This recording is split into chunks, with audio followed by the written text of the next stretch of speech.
Gents, I'm thinking Friday night footy right now. Now, this is an interesting one. Let's go back to that stat that you mentioned regarding 5 teams out of 58 over the last, 10 years? Mm-hmm. And the teams that have, only 5 that have gone 0-2 to start a season have managed to make finals. Mm-hmm.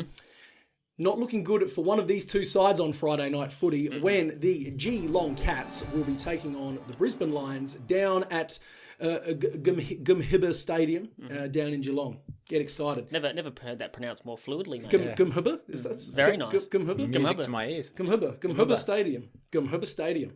Get excited where the Geelong Carts play. Say it. Gamubba. That'll do.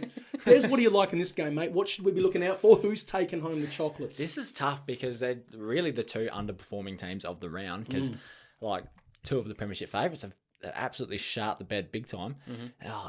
I'm just going to go Geelong 1-39 purely because they had a bit of fight back, it's just hard to judge. But I got Geelong 1-39. That's paying $2.25. Purely because of the home factor. Oh, of course, yeah. 1-39. Purely the home factor. Yep.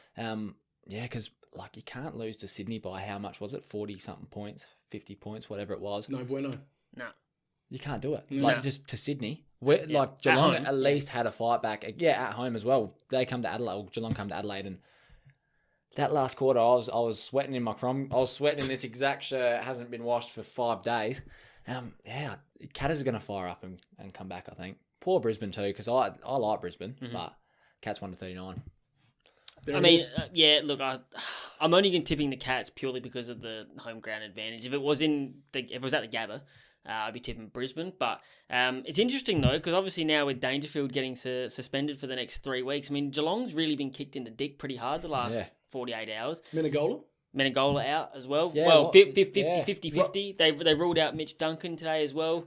Shaggy. I don't think Menegola will play. 50-50. What's the point? No, I wouldn't. Unless Chris Scott saw that stat before and things like shit. Yeah. But it's really tough to predict. It really is because you would think now the tide's already turning on Geelong a little bit. Could come a little bit down in the mouth, but like I said, at home you tip them 99 times out of 100. So I'll stick with Geelong. Look, you bang on for mine. I'm thinking, when's the last time Brisbane played in Geelong? 2019? Maybe? I don't know. I can tell you that Geelong's won their last 11 against Brisbane at Gumhibba Stadium. Yeah, that's a tough stat. Gumhibba is a fortress. We understand this. And it is that home factor that's making me think. Cats here. 1-39, as you said, very astutely, there was a fight back at Adelaide Oval from the Catters. Whereas Brisbane, for mine, looked equal parts disinterested to fight back and arrogant. They were stunned that they had it served up to them and they got, say, 5 goals down and thought, we'll forget it. Bit hard for me. Bit hard for me. Long season, boys. Bit hard for me. I was exceptionally disappointed in Lachie Neale. Yeah. You'd think after coming off a Brownlow, you would want to get up and about. And he just, like you said, disinterested. Looked like he couldn't be asked. No, I've got a stat for you. I'm going to fire some questions at Des. Now, Des, in round 1 of last year, how many tackles did Lachie Neale have? I'd say... So give me 7.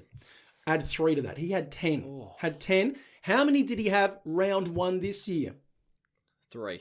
Subtract 3 from that score. Oh. There you go. And that is the barometer right there. Quick maths right there. And that's nasty math. No fire in the belly. No fire in the belly. So I'm thinking Geelong, they bounce back. They're at home. Brisbane haven't played in Geelong for a long period of time, and I think Geelong are going to be a little bit more angry and agitated and want to get some work done here. That's what I'm looking for. Just quickly, if that does eventuate and Brisbane go 0-2, based on the statistic, would you just about count them out of finals? No. They'll fire up and come back. Their coach is bloody. He's too good, mate. We love him. And because he is too good. Because as my girl Ellie Goulding once famously said, anything can happen. It can. Anything can happen. They'll be pushing it. Up. Oh, mate, in a leaky wheelbarrow.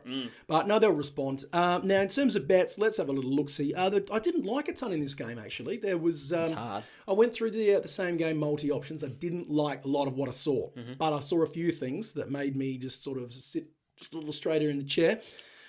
Zorko, 1 goal, at least. Anytime goal scorer, Dane Zorko, done. He's floating forward a lot more. They don't need him in the mid like they used to. He had one last week. He had one in the trial game. He's had one pretty much every game for the back half. You can always back him in as well. I think so. I think so. Yeah, not playing at his home deck, but I still think he's a good enough performer. Put him forward, and he'll find a way to jag one. Yep. Tommy Stewart, 20+ touches. That goes without saying. That's just easy at this point. Yep. He'll do that. And Daniel Rich, 20+ as well. One of Brisbane's main ball getters on the weekend. Again, very similar to Tommy Stewart in that loves picking up a touch that you don't seem to realise. You look at the sheet and he's actually got 12 touches. When did that happen? Do you know what I mean? Yeah. And all kicks. And he all kicks. Hates the handballs. No, So any of you fantasy players out there with the kick stats up a little bit, watch out. Hey, he's listened to Brian Strawn. Remember when he told the young kids, never handball. Yeah. That's it. Never handball. No, Jam it on the boot. I live by that. What gets you more territory? Exactly. It's all about meterage. So look, Zorko 1 goal, Tommy Stewart 20+, Daniel Rich 20+. That's paying about $3.30, somewhere in that vicinity. I'm also liking Brandon Parfitt, 20+ touches, is paying $2.60 at the moment. Just as a little aside, he was very close to that. You think he better had about 19 against the Crows. And if Danger's out, if Menegola's out, if Duncan's not back, who's going in the middle? Yeah. It's going to have to be Parfitt, and that was one of my points I was going to make as well. Someone's going to have to pick up the slack, and I think Parfitt will be it. I'd also like to throw in Isaac Smith into the anytime goal scorer as well. I would say personally he was probably the Cats' best on the weekend. Led the revival. Just ran hard all day, and did jag a goal towards the end. I think on the confines of Gamubba, I think he'll thrive. I agree. I was gonna mention Parfitt, aka Exhibit, even though that was 1 year ago. But no, he actually played quite a good game. He did, and so did Geordie Clark as well. Shout out to Clark. I think he played big number 6. It's a number change, I think. But no, he played really well as well. I think every single fantasy player around the country would beg to differ. That's why I'm sipping my tea. Over here right now. I thought he did, because when you think about it, he didn't have a bad game, but statistics wise, he didn't have the game that we were hoping he would have. Yes. I feel like you hold him in higher regard than I did going into the game. We are a professional unit here. Do you know what I mean? We are a professional unit. We expect results. Exactly right. Yeah. Well, I like the mullet, and I thought he ran hard. So. Yeah.